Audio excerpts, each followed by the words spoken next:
Bwana siwe. Kwa sababu neno la Mungu likija kwenye maisha yako linakuja kinyume na taratibu ya kabila zao. Amen. Bwana siwe. Wakati Yusufu anapanga kumwacha mke wake kimya kimya, ndio Roho Mungu anamtokea. Anamwambia usimwache mkeo. Maana aliona ni kitu cha aibu.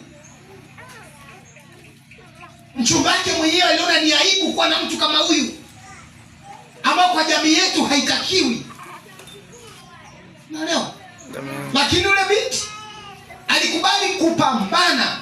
Hakujali watu wanasemaje kuhusu neno la Mungu. Hakujali watu wanasema nini. Kwa tuliona alipambana, alipigana mpaka mtoto akazaliwa. Amen. Ambaye mwenzio usimkatie Mungu tamaa. Usimkatie Mungu tamaa. Usilikatie tamaa neno la Mungu. Usilikatie tamaa neno la Mungu. Ana siwe. Amen. Sio, unanielewa? Amen. Kwa kuna mtu anapitia aibu. Lakini aibu unayoipitia ni kwa sababu ya neno. Amen. Bwana siwe. Na hakuna ukatacho ukizalisha watu wakakiona kama utashindwa kuvumilia. Ndio maana andiko anasema akatae vumilia hadi mwisho. Ndiye akatae fanyaje? Akatae okoka. Unaelewa? Amen. Kwa sababu kuishi na neno la Mungu inahitaji uvumilivu. Amen. Unaelewa? Inahitaji uvumilivu, uvumilie ili matokeo yaweze kuja mwilini. Afu baadaye watu sinaisi kumbe ni kweli. Tunaona kama mjinga hivi. Kwa sababu wakishaona kuna vitu vimezaliwa mwilini ndio wanakubali sasa. Amen. Unaelewa? Amen. Yusufu anaota ndoto. Mungu anamuonyesha usudi ambao ameleka ndani ya Yusufu. Anasiwe. Tunaona Yusufu alivyopigana mpaka ile nafasi aliyopewa na Mungu ambaye alikuwa anaiona kwenye ndoto, alikuwa anaiona kwenye roho, alikuwa anaiota, nafasi kajitokeza mwilini. Unaelewa? Tutapata Mkristo gani ambaye anaweza kalipigania neno mpaka likaleta matunda mwilini,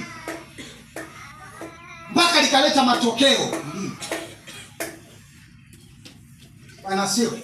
Amen. Sijui unaelewa? Amen. Soma maandiko. Wote waliomtumikia Mungu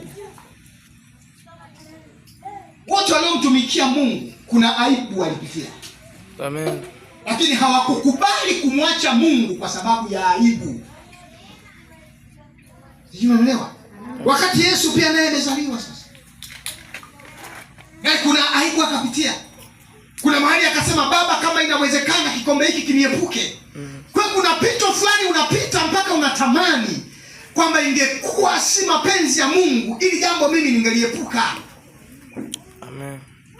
Ila Yesu aligundua kwamba ninapitia hapa kwa sababu neno ndio limetaka nipite hapa. Amen. Amen. Akavumilia. Alipomaliza akapewa jina kubwa lililopita majina yote. Jina lake linatajwa kila mahali. Sasa ni Mkristo gani ambaye jina lake litatajwa mpaka nje ya bwawani?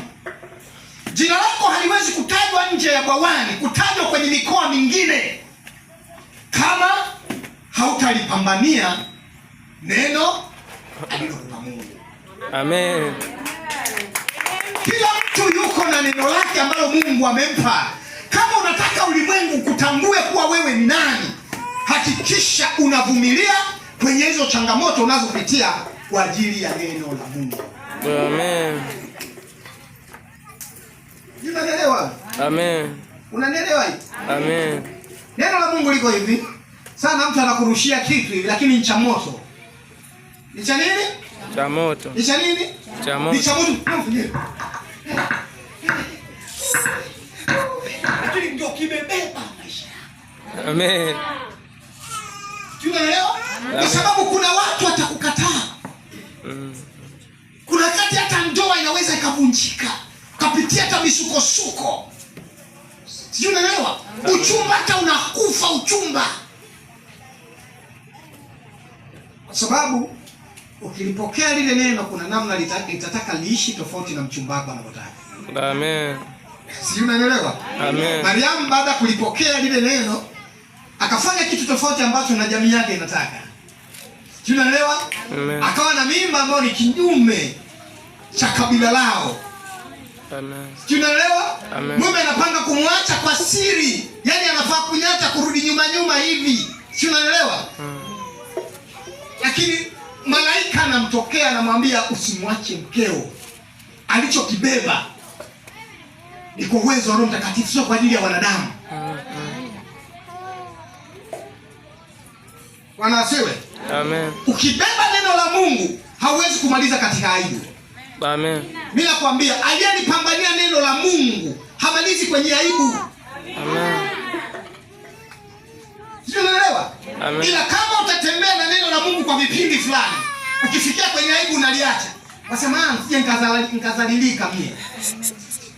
Unaelewa? Sije nikazalilika mie, yani ndio utazalilika. Amen. Kwa sababu heshima yako haipo kwenye maneno ya watu. Amen. Ila heshima yako ipo kwenye hilo neno ambalo Mungu amekupa. Amen. Na ndio maana ukitaka kuliishia una vita kweli kweli. Ndio maana ukitaka kuliishia kuenenda sawa sawa na nilivyosema na nilivyokuagiza una vita kweli kweli. Amen. Unaelewa? Amen. Unaelewa? Amen. Unaelewa? Neno la Mungu pitia. Ukisoma Isaya anaambiwa avue mavazi yake na viatu atembee uchi mtaani. Unaelewa? Wewe waweza. Isaya anaambiwa avue mavazi yake ya magunia, avue na viatu vyake, atembee uchi mtaani.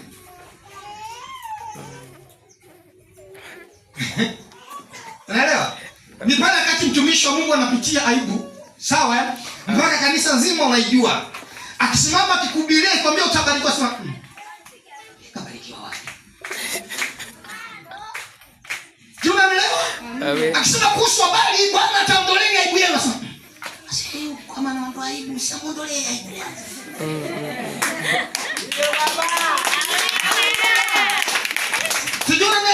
Amen. Yaani anaombea watu wanafunguliwa, lakini watu wana maswali juu yake.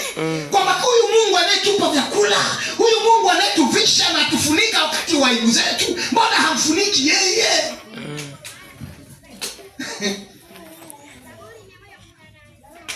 Hebu somea Isaya 20 mstari wa kwanza mpaka wa 4.